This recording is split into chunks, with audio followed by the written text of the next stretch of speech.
tout bagage, on a 20 ans, on a l'expérience des parents, on se fout du tiers comme du quart, on prend le bonheur toujours en retard, quand on aime c'est pour toute la vie, cette vie qui dure l'espace. Bonjour, je m'appelle Isabelle Pi, je viens du Chili. Tout au début, j'ai vécu tout au sud du Chili. Après 3 ans, je suis partie dans le nord et j'ai vécu toute une existence à Viña del Mar, à côté de Valparaiso, où j'ai fait toutes mes études.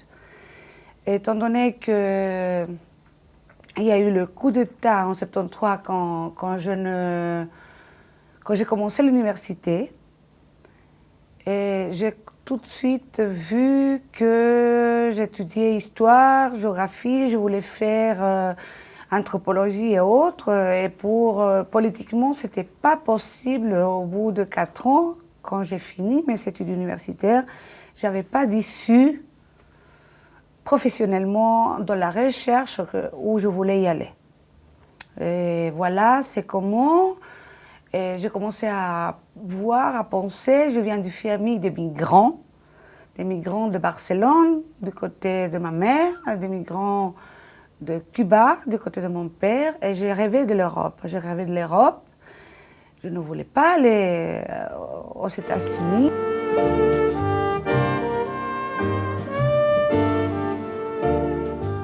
Je suis partie alors en Espagne, à Madrid.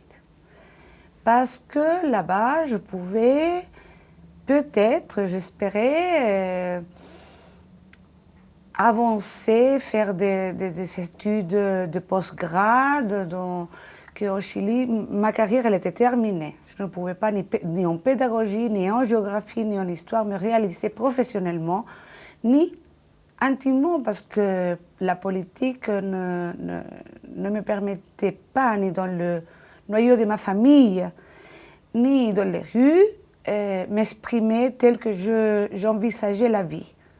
Alors je suis partie à Madrid en premier. J'arrive à Madrid et c'était la ville lumière pour toute l'Amérique latine. Dans cette histoire de ville lumière, bon, bien sûr, il y a eu les bières, les sorties, Argüelles, etc. Et de cette façon-là, je me suis vite rendu compte qu'à Madrid, je ne pouvais pas étudier. C'était une ville pour aller faire la fête, pour aller s'amuser. J'avais de la famille à Barcelone et j'ai été visiter. Quand j'arrive à Barcelone, je me suis tombée amoureuse de cette ville. Le cadre, fantastique. Comme Valparaiso, il est face à l'océan, à Viña del Mar.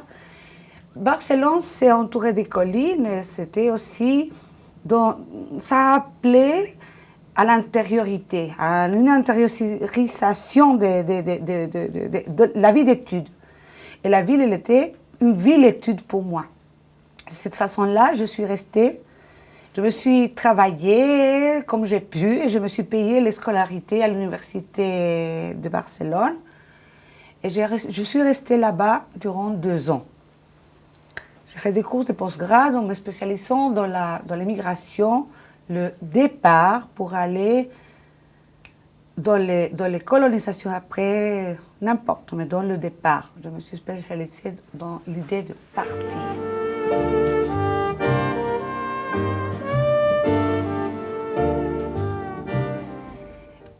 Dans ces 2 ans de Barcelone, je suis tombée amoureuse d'un Suisse. Ça aurait pu être n'importe quel pays du monde, mais c'était un Suisse. Je suis tombée vraiment amoureuse. On est venu visiter la Suisse un petit moment.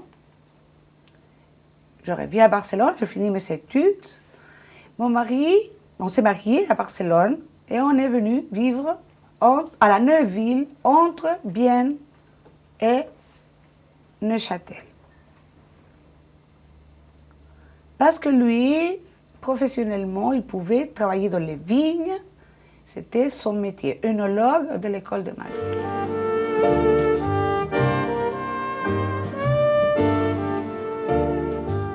La vie a voulu que je veuille aller montrer mon mari tout frais, tout nouveau, et nous on était très jeunes, au Chili. On est parti au Chili, nous sommes partis au Chili.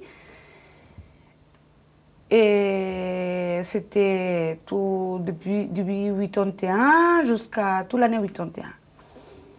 Une fois là-bas, on s'est trouvé de nouveau avec cette dictature écrasante. Et il y avait énormément de détails et des choses qui ont fait que nous, on ne pouvait pas ni travailler, ni être nous-mêmes à l'intérieur de chez nous, de notre maison. C'était une jolie maison de 2 étages avec jardin et cour et des arbres et tout, mais on ne pouvait pas se réaliser, on devait fermer. Même pas, on était tout le temps critiqués, on était un couple totalement, la honte, disons, pas seulement familialement, sinon aussi vis-à-vis de la ville de Viña del Mar, etc. Qu'est-ce que j'avais été chercher en Suisse si ce n'était un œnologue, mais pas. Alors nous étions en train d'arroser des fleurs dans un jardin et nous avons pensé, bon, il faut retourner en Suisse. Alors, où? Il me dit, mon mari, je dis Lausanne.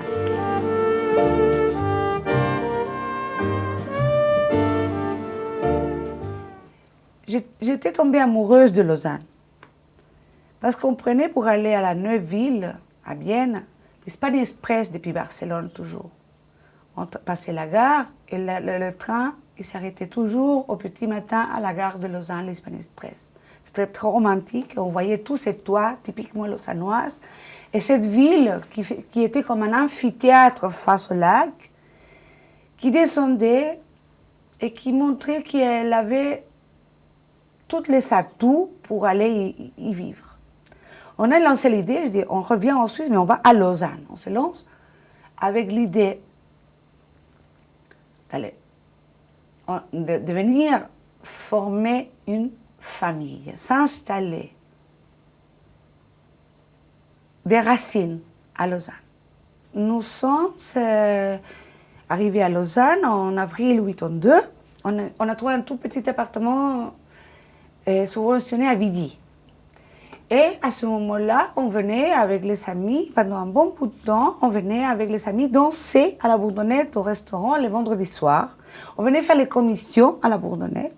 Et quand j'ai eu Jonathan, mon fils aîné, mon enfant, il avait 6 mois et on voulait vraiment créer la famille avec un 2e enfant. Et les appartements de la Bourdonnette nous convenaient tout à fait. On s'est inscrits et nous avons eu la chance de trouver un superbe appartement à la rue de Chavançon 13, au 3e étage, qui faisait est-ouest. On avait du soleil tout le temps. On est venu pour ça, pour avoir une famille, cet appartement-là. Et c'était un quartier qui nous inspirait à la vie de famille. Avec la garderie, c'était un petit supermarché, le kiosque de M. Bader. Il y avait tous les éléments pour vraiment envisager une vie de famille. C'est de cette façon-là, on s'est installé là et 2 ans après, il y a mon fils cadet qui arrive. Les enfants ont commencé à aller à la garderie. J'ai travaillé un petit peu et ça a commencé une jolie petite vie.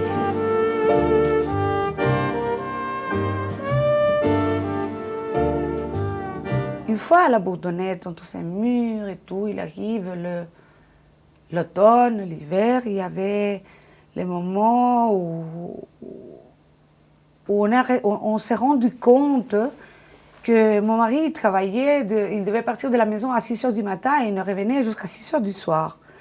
La journée, si un de mes enfants avait de la fièvre ou n'importe la varicelle ou n'importe, il fallait partir à la pharmacie à la Cerisay. Les grosses commissions, il fallait aller les chercher ailleurs. Et tout cela avait fait que j'avais une infrastructure familiale zéro. Le sens de l'amitié était, jusqu'à ce moment-là, il fallait aller à la recherche des amis, les sortir, mais tout le monde était dans les mêmes problèmes que nous. Le 70% des femmes ou des amis ou des jeunes travaillaient ou étaient aux études. Ce qui était dans mon cas, et le cas des autres personnes, c'était le cas de la solitude avec ses enfants, sans une famille d'accueil, ni des oncles, ni des tantes, ni des cousins, rien. Comment j'ai été élevée. Je n'étais pas prête pour cette petite famille que j'avais construite, que je n'étais pas prête pour cette solitude-là tel quel.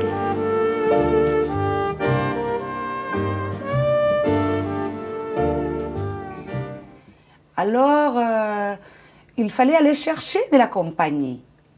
C'était pas une infrastructure où les gens ils vont venir boire le café, ou je vais aller boire le café, ou c'est pas dans les mœurs suisses, disons. Je ne parle pas contre, mais c'était pas dans les mœurs d'ici d'aller boire ou débarquer chez quelqu'un. Quand moi, l'enfant regarde en vidéo, etc. Alors, il fallait aller au bistrot. C'était la seule place où vraiment on avait l'impression d'être entouré des gens. C'était au restaurant, et il n'y en a qu'un.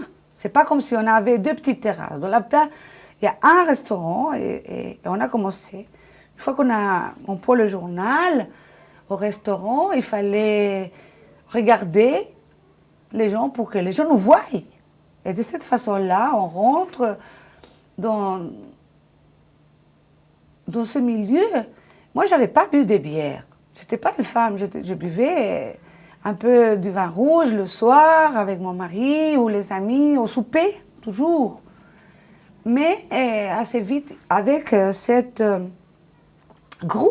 groupe qui y avait à la Bourdonnette, partager une bière, ou après on commençait, il y avait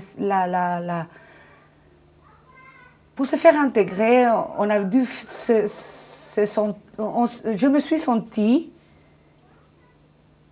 dans le besoin de donner, de faire des concessions, de m'ouvrir à ce monde des joints, de la bière, d'un pastis grenadine ou des choses comme ça, pour lutter contre une solitude qui devenait déjà viscérale. C'était une vraie. Savoir que si que j'avais besoin de ces gens ils rigolaient, on rigolait bien, mais si on avait besoin à 4h du matin ou à 4h de l'après-midi ou à 8h du soir, il n'y avait personne.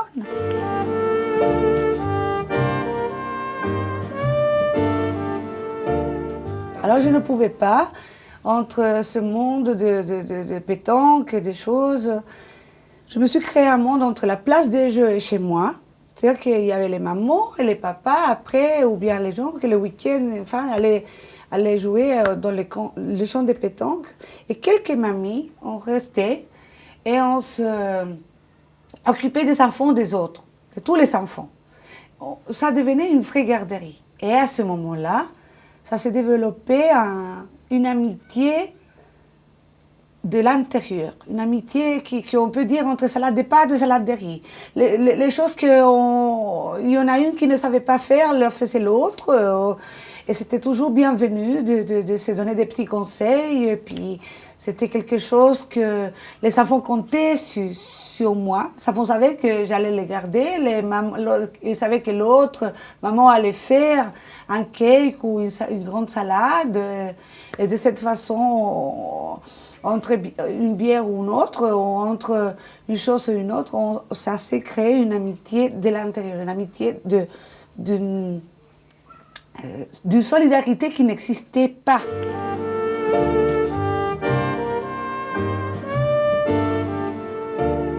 Et dans le moment où on commençait dans cette amitié, c'était très important pour nous toutes. On était 3, 4, 5, n'importe.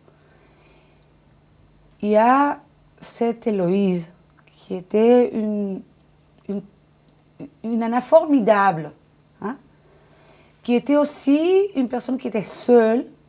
Et cette maman, c'est une maman de petits enfants qui ne s'est pas réveillée un dimanche.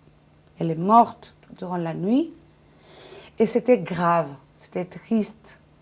Moi, quand je l'ai appris le lendemain, parce que je l'ai appris au café avec une amie, j'ai éprouvé je n'ai pas éprouvé de la tristesse. J'ai éprouvé un sentiment de responsabilité énorme vis-à-vis de ces enfants. Un sentiment de révolte énorme vis-à-vis de la situation. Parce que Héloïse et moi, on était dans le même cas de solitude maternelle, disons. Mes enfants et ses enfants n'étaient pas grandis avec une grand-mère maternelle. Et on sait tous à quel point c'est important une abuelita ou une tante ou quelque chose comme ça. Je me suis sentie avec cette responsabilité que je devais aller au-delà de cette mort. Je ne pouvais pas faire un deuil de cette mort et je ne l'ai toujours pas fait. Ça fait 10 ans bientôt, je ne l'ai pas toujours fait.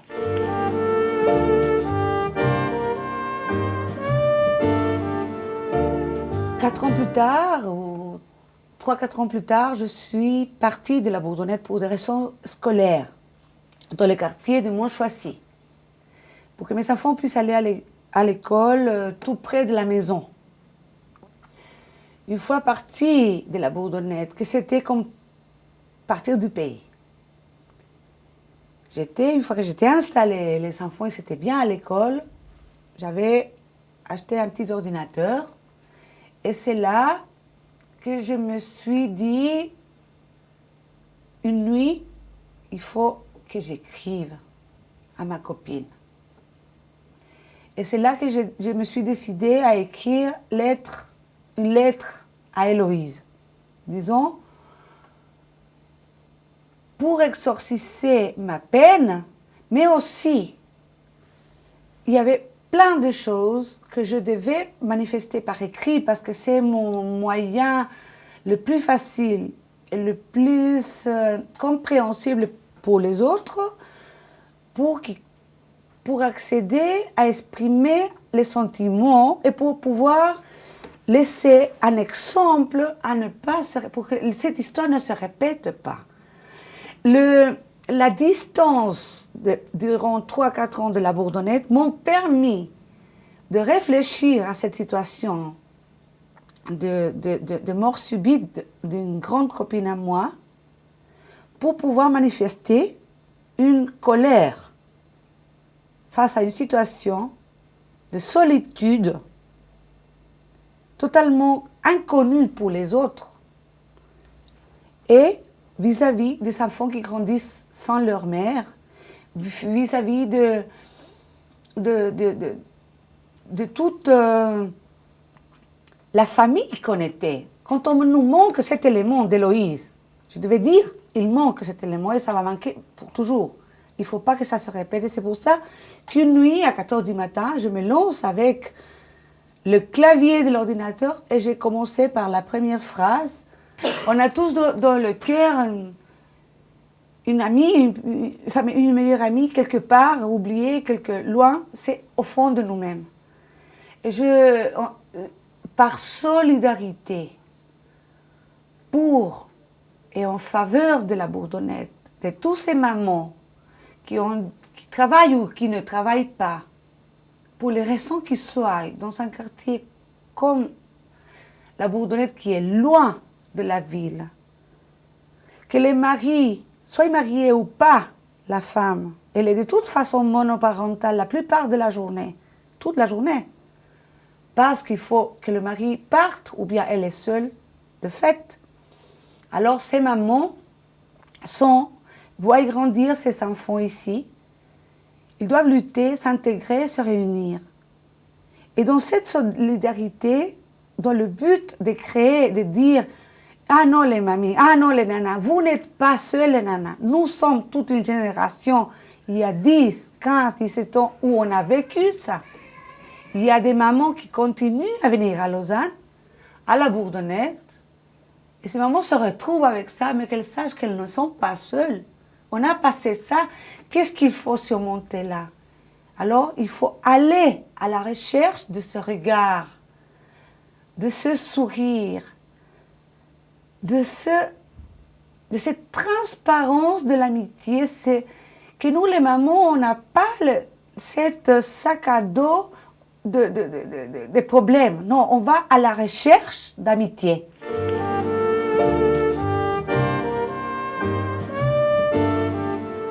Bien sûr qu'en ce moment, en 2003, je pense que c'est indispensable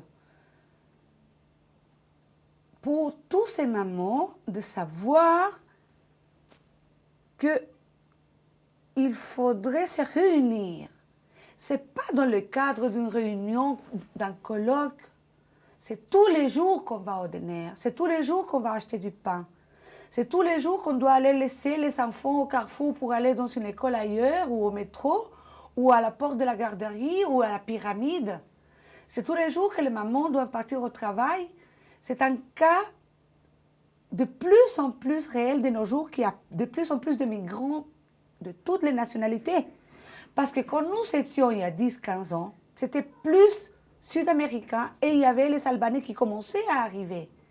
Maintenant, c'est multiculturel. Dans cette pluriculturalité-là, il n'y a pas d'étrangers ni des enracinés. On est tous un monde des mamans. Des mamies avec des tricycles, des mamies avec des enfants de tous les âges, où il faut se regarder en face, se sourire, essayer toutes et tous de se dire tu, parce que c'est de plus en plus d'actualité qu'on peut aller sombrer dans cette solitude.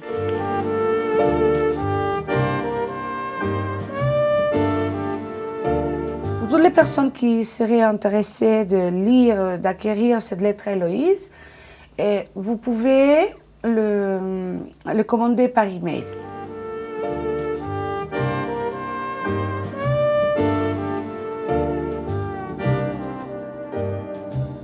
Pour tout bagage, on a 20 ans, on a l'expérience des parents. On se fout du tiers comme du quart, on prend le bonheur toujours en retard. Quand on aime, c'est pour toute la vie, cette vie qui dure l'espace d'un cri, d'une permanente ou d'un blue jean. Et pour le reste, on imagine